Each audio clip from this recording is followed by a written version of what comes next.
We were just sent this beautiful LED bathroom mirror, so my husband is going to install it and tell us how he does it. So here we're going to test out the mirror. So I'm going to install the plug option that it came with right now instead of hardwiring it in. After we install it, see how it looks here, then we'll look to hardwire it in. It arrived really well padded, so I had good confidence that it wouldn't be broken upon arrival, but let's get this thing mounted up here. So the bracket that it came with is really easy to be able to mount on. Just come over here. It does help if you had somebody else, but because you can go up pretty high on it and then come down from the box to installed. We got the mirror in here and it looks great.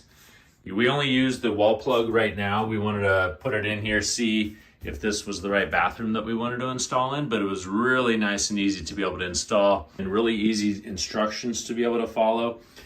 They have different models, so definitely make sure that you're looking at which model one you have. We have the framed LED mirror, and it came with a nice little wall bracket here, but super easy to install. And I know that my wife and I are really going to enjoy this. Let me turn off the overhead lights. You can see the lighting on this. The mirror has a built-in light, has a nice icon to be able to show what's available there. So there's a light, and then also the fins. There's a heating element that you can turn on. But that's the nice light that goes on the mirror. Very pretty. If you hold the button down, you can change the light intensity and the light quality that goes in there. It comes with different colors. So it changes the Kelvin reading.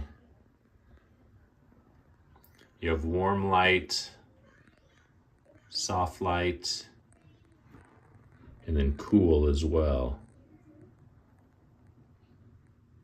depending on what kind of lighting you want. So far, great. I think you're going to really enjoy this as well.